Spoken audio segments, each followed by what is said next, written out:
Have you ever experienced unconscious bias, microaggressions, or racism, whether directly or indirectly?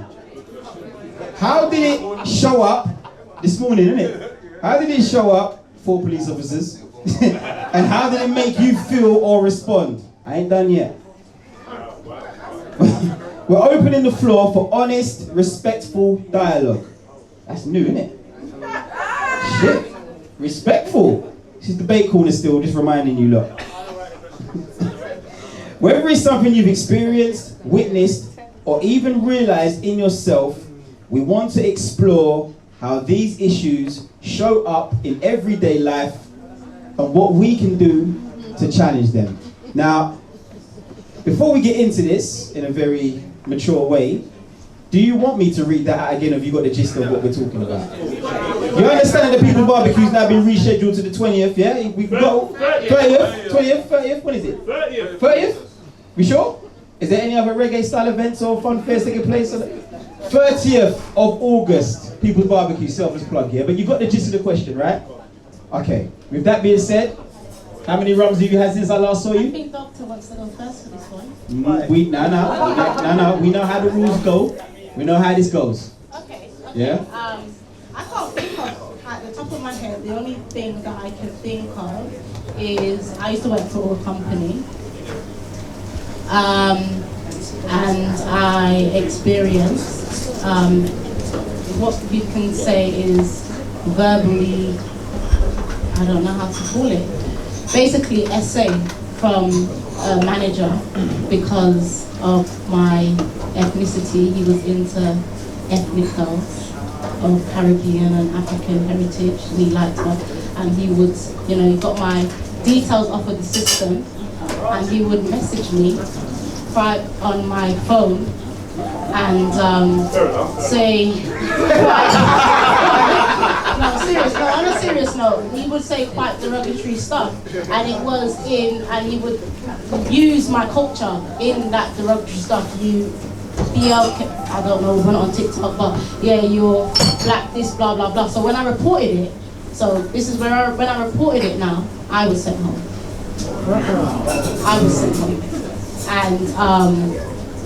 And they said I needed a break, and I've already gone for a promotion, so I've got the promotion anyway, so they would fast track me into the different department, and can I leave it as that?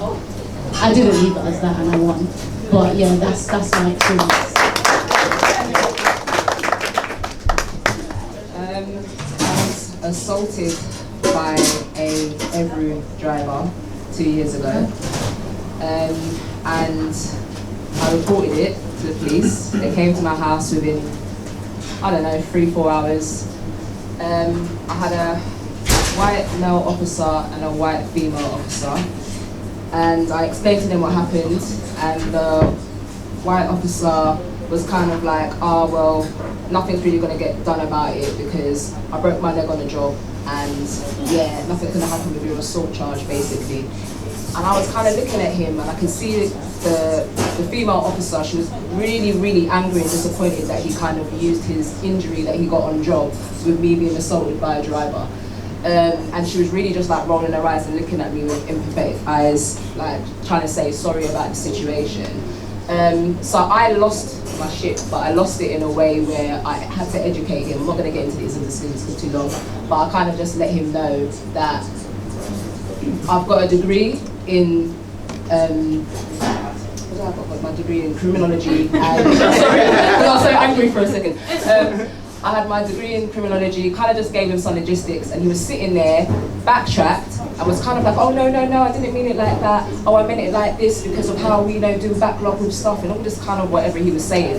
And I just thought after that, when he left, the woman stayed behind and she just kind of gave me, reassurance kind of thing. But how he dealt with the situation is like he stigmatized me because maybe I look young, he kind of thought, she just kind of like, I don't even know why I'm here, I'm kind of wasting time, so it's best that I kind of just push it along. and kind of thing, just acted like what happened to me was nothing, kind of thing. And I'm thinking to myself, you're meant to be an officer to console. I've been assaulted by someone that I didn't expect to be assaulted by. I've called the police for help, and you're stigmatizing me to put my situation with you having your leg broken on the job. I just kind of thought to myself, like, that weren't great, do you know what I mean? But yeah, that's the only kind of thing that I can think of right now that I've been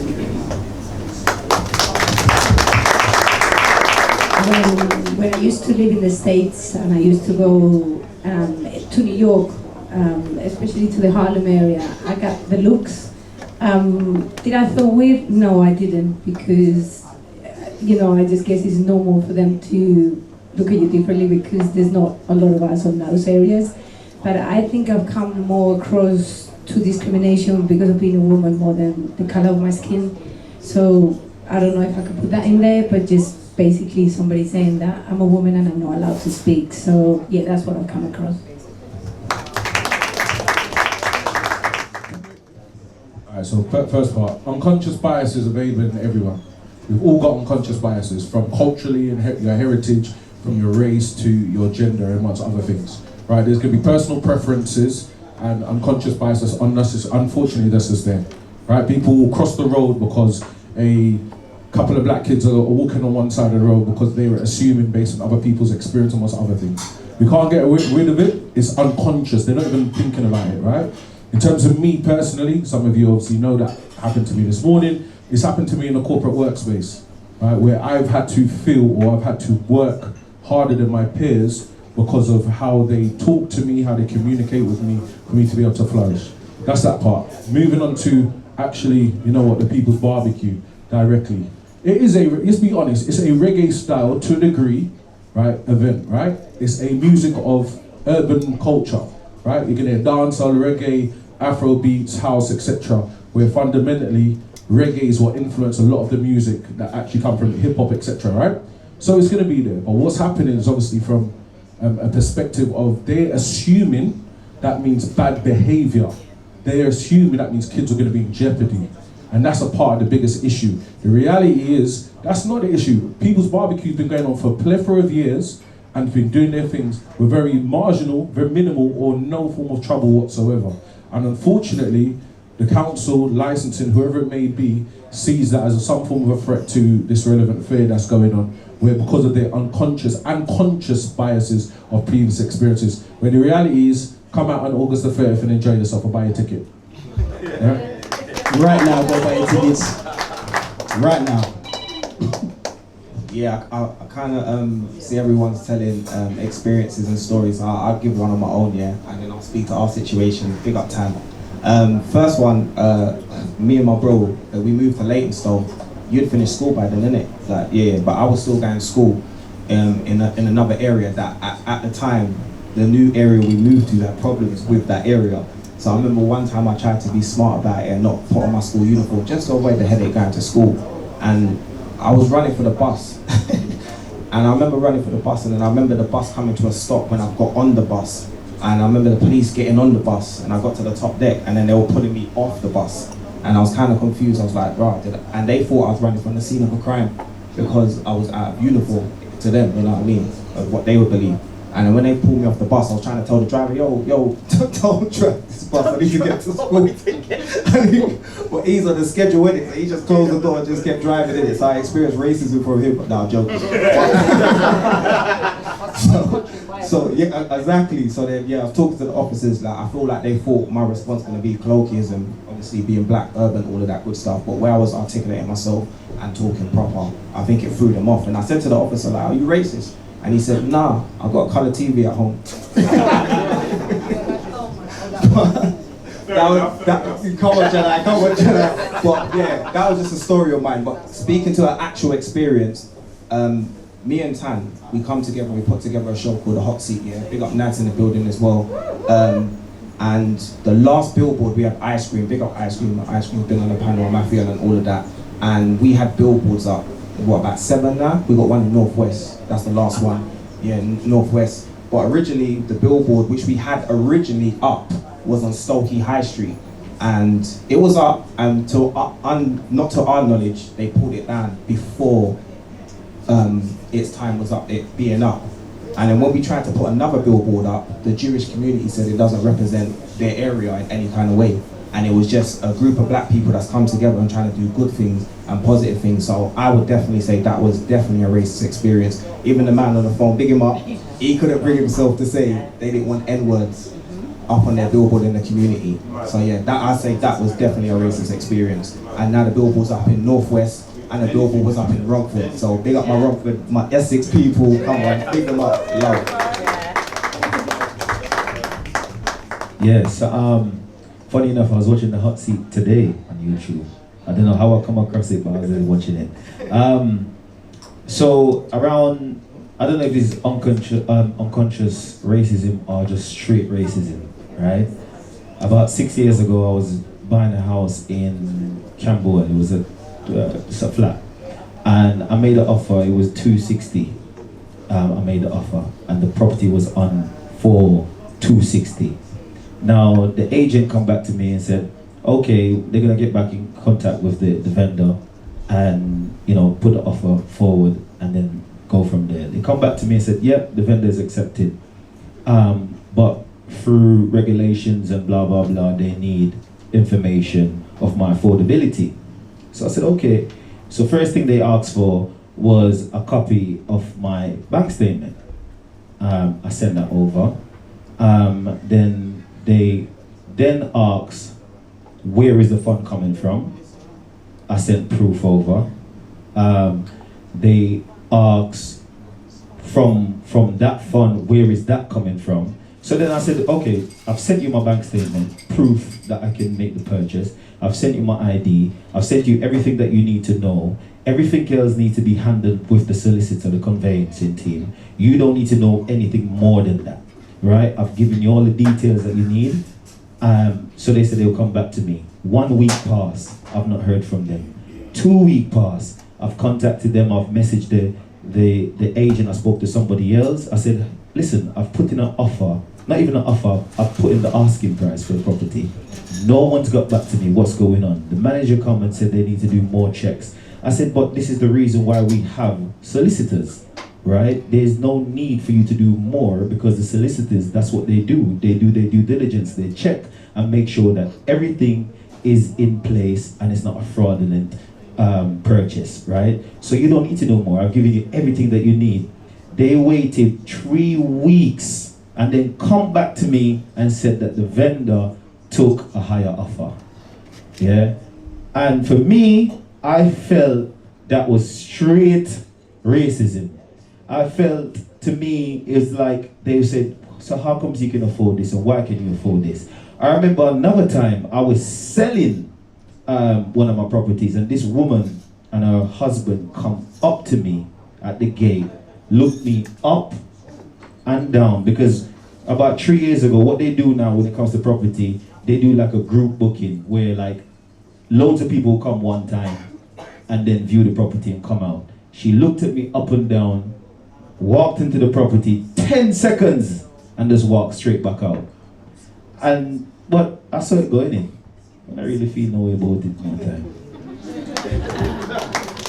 Okay, hearts in the air, please. Does anybody want to speak on this? So I am basically just telling an experience that I had a while ago. But I had been with a group of friends on a bus, and there was, no offense, but a white fella that came on the bus. He was on there, he was seated, but being that we were schoolgirls at the time, upper school, so end of school, and he was quite just aggravated or annoyed by our presence. Being that he was in the back of the bus and he was in the front of the bus. He requested for everyone to be quiet a number of times, right? So as he was getting off, he started to, do the racial slurs and he was very uncomfortable. So I leaned over the railing and asked, so what happens to be, what's irritating you, what's the problem? And he was just like, oh my God, the words that come out, oh my God, the monkeys, oh my gosh, no, can get them away from me. But he was an L, I would say L towards his older age, but he was very fit. All I can say, the man was fit, yeah? He would have knocked any of us out at any given time. But we went down the stairs and he turned around and just spat on us. Just spat on me. But the difference is my instincts is not to be offended, I just did it back. Just did it back. So in some cases, I guess some things make you feel uncomfortable, but I've had other experiences before in Germany where we was in a theme park and there was a lady and her husband. She was extremely uncomfortable, but the man was fine. And she was, again, the comments was, oh, the monkeys. And instead I just stroked her arm. Are you alright? Like, you alright? Calm down. No, calm down. And it sent her off even more, but it was entertaining to me. So in a sense, ignorance is entertaining to me because it's not an offense to me. It actually almost highlights your lack of intelligence. So if someone does something, I would invade your space. That's what it makes me do, is invade your space, because what's the worst? What's the worst that's going to happen to you? So it's just to show you, in a sense, if I touched you, you're not going to cripple up and die. If you spit on me and I spit on you back, what does that mean now? We both shit on your shoe, right? We both shit on the shoe. So if someone makes you feel inadequate, less than for any reason that you know you're not, well, I'm going to make you feel the same way. Just as simple as that. Yeah. Thank you. Basically, regarding like the people's barbecue and everything, alright, I'm gonna take it up. I don't want to offend nobody with anything I'm saying right now. Yeah? You're about to be offending everybody.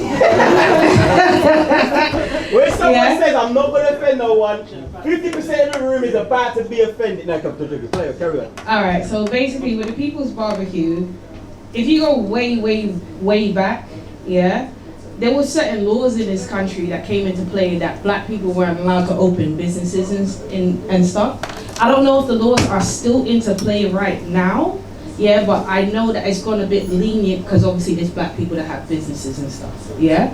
With that being said, there's a lot of people out there that don't really want to see us rise. You get what I'm saying?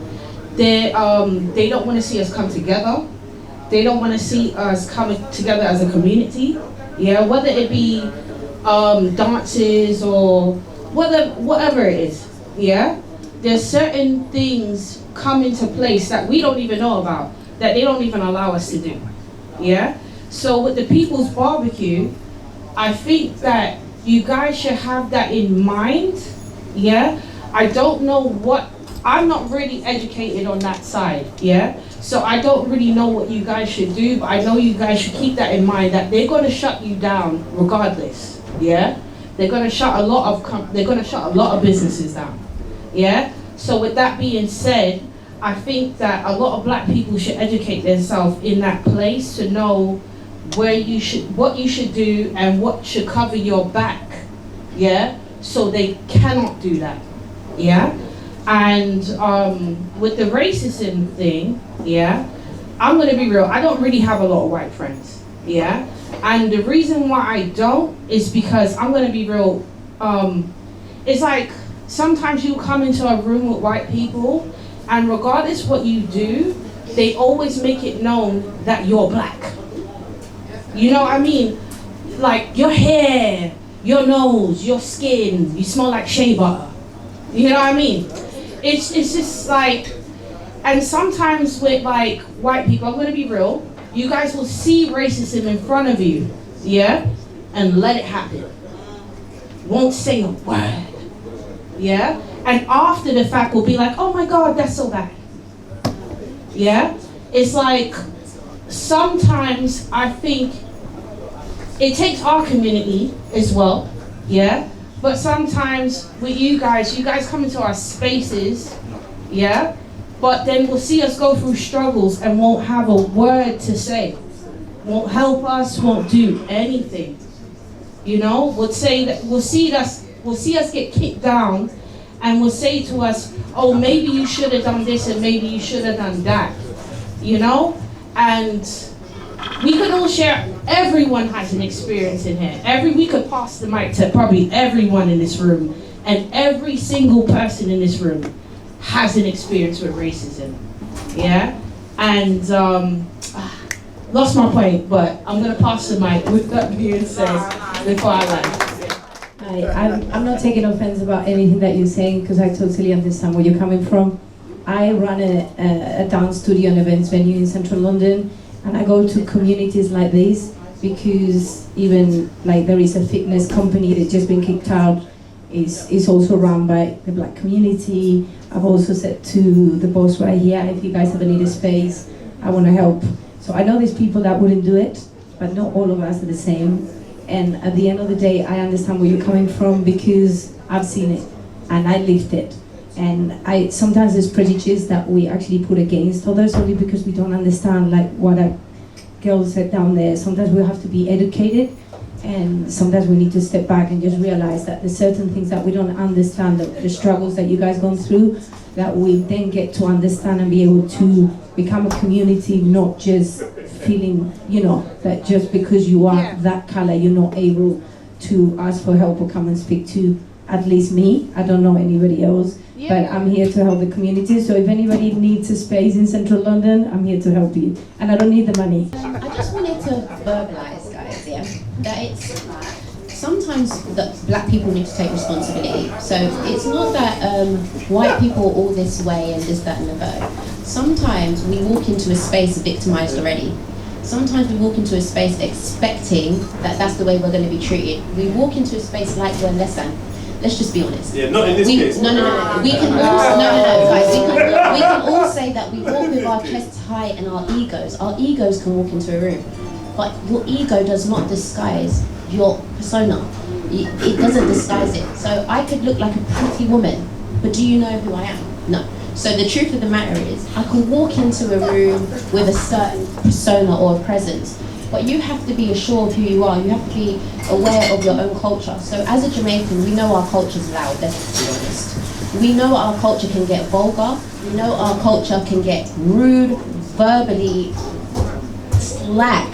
So let's just be honest. If there is a children's or a family event nearby, we would have to calculate whether that would work with the grand community, whether that works with the people and the mass community, because we're used to holding a dance and we make up beer noise and splash up each other. We don't care. We don't care. We'll go until 4, 5, 6, 7, 8, 9 in the morning.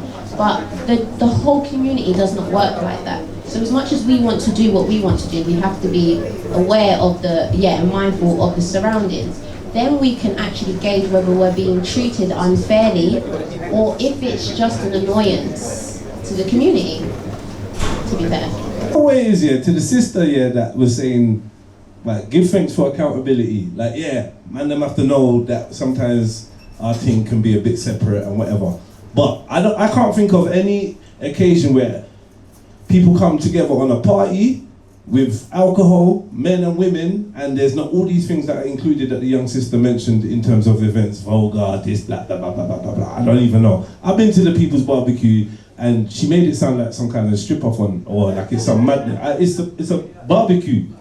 It's a barbecue, people drink, dance, listen, there's nothing mad going on over there. I don't know, I feel like sometimes we fall into a position of actually trying to blame ourselves. This is like the victim saying, well, if I didn't wear that skirt, and then like, no, actually, man done the things properly.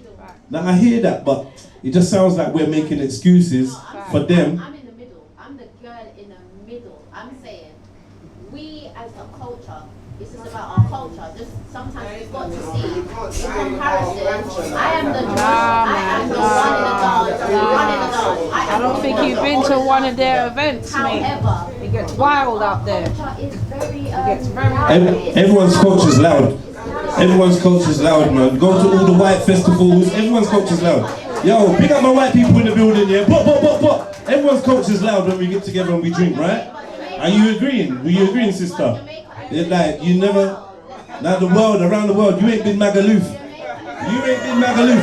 Everyone, sister, we all get, like men and women get together. There's a sexual attraction. There's music. There's alcohol. It happens everywhere. There's not one set of people. Hold on. There's not one set of people that get together and all these attributes ain't there as adults. Like, so I feel like what it is we're taking on board. Hold on, sis. Now, big up the sister though. I hear you. I love accountability, but there's no. Sorry, 1 second. No. Accountability. No, stop. Excuse me. Sorry. Excuse me. Sorry. Listen, I wanted to say this. You gave your point. He was quiet throughout you giving your point. He's now answering and speaking. No.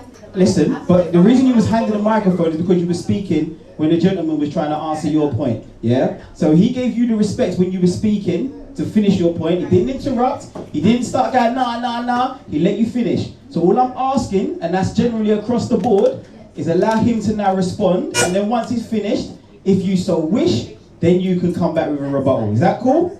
All right. You get me? That's right. As a people, we're coming already at a disadvantage. So to look at your next brother and say, oh, you shouldn't be moving like that because that's how we traditionally move, that's mad. Like, I'm not gonna lie, I can call my grandma, she was winding up herself at Notting Hill Carnival, do you understand? But I can't now turn around and say, rah, my youth can't do that, this person can't do that. Unfortunately, things happen, innit? But as people, we need to know how to move, innit? But in the same breath, you can't now turn to somebody and say, don't move like that. Because we've all seen it. We've all grew up in it, do you understand? So, my man getting cut from his thing has nothing to do with the people that are going to be there. It's because the people don't like us there, do you understand? Good evening. Real quick, and apologies because my voice is very hoarse. What I do want to add to this conversation is I'm really tired of the victim mentality, okay? As brown people, right, at the end of the day, we know that microaggression, micro-racism exists in every level and aspect of society, okay? We deal with it every day. It's not about us changing or trying to mold ourselves to fit the area or the people we're in. I want to ask the panel, is it a situation where we take events like the People's Barbecue and we take it to areas where we're celebrated and accepted, rather trying to enforce ourselves in areas that don't respect who we are? Like, yeah, I mean, I'm not saying it's easy, but at the end of the day, it's not for us to sit down and think, oh, okay, we're too loud, we're too this, we're that. Like Jedi said, there's wireless, there's all these other festivals where people are getting stabbed, they're getting robbed, all things are happening, but it's not being highlighted in media. Do you understand? So I'm very much of, Malcolm X's perspective of when you want respect, you don't go and beg and plead the master for respect. You go out there and you demand it, and you treat yourself accordingly, you act accordingly. Do you understand? So I'm not here to ask the white man to tell me that, oh, it's okay, you can come in our space. No, I'm finna create my own space, baby. And more times than not, they gravitate to us anyways. When I go to City Splash, I go to certain events, I see white, I see brown, I see all types of people, because we are the culture. Whatever we do, people gravitate to us naturally. That's what I'm saying. I just think everybody made good points. I like what the lady said, that, I don't think she was talking about People's Barbecue, but I can understand that the way that we're looked at with the go-go wine and the splits and the weed smoke and all that stuff, they're fearful of it. But then, coupled with what Jedi said and what Nad said about creating all spaces, and I think I'm leaning towards what Jedi said, because I think that, no offense Nad, I think that if we just stick to our own spaces, that's not teaching them. We need to teach them that, do you get what I mean? We are here. We were fine to be here when we were building up the country. We had this discussion on Jedi's show. We were fine to be here when we were building up the country, and now you want to segregate us to, do you get what I mean? Oh, you can't do this and can't do that. Sticking to our own spaces is not changing things. It will just keep, do you get what I mean? Leaning towards them telling us we can't be in these spaces, and we need to break those barriers down. Sorry guys, last one, yeah. I think what it speaks to is the lack of representation we have in the councils and stuff like that, because ultimately those are the people with the decision-making powers. And if there's not enough of us in those spaces, that's where the decisions get made. So I feel like we need more of us in those spaces. 100%. So watch it, right? So here's the reality of things. There's 3.3% of black people in the UK. That's just a fundamental fact, right? That is the truth. That's what it is. What it is that we need to make sure that we have our ducks in a row, period, under any circumstance, because that's where the accountability starts with you.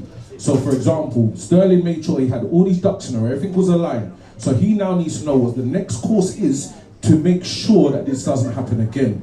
And then if you can call it out for racism and amongst other things, then you sue their ass, Clark. That's it, period, right? Because guess what? You can't go and treat my white brethren different to my black brethren. Forget all of that, yeah? We're gonna have our ducks in a row, you do this legally, and if you break it, I'm taking you to court and I'm gonna make more money. How about that? That's it. Straight. Okay. It won't be long, I promise.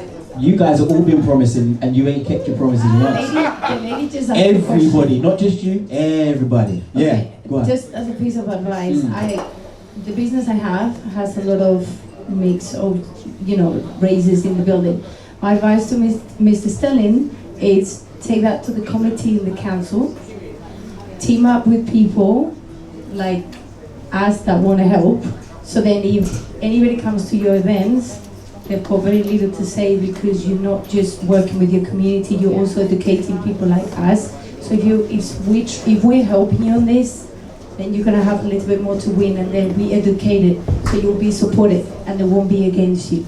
And just think, if you're gonna sue somebody, especially the council, my advice, you've got everything to lose. That's just from experience. Don't do it. Just team up, take it to the committee, you win. Fair enough. Okay, that, people, concludes the question part of Debate Corner. Could you give yourselves a round of applause, please? Round of applause for advocates as well.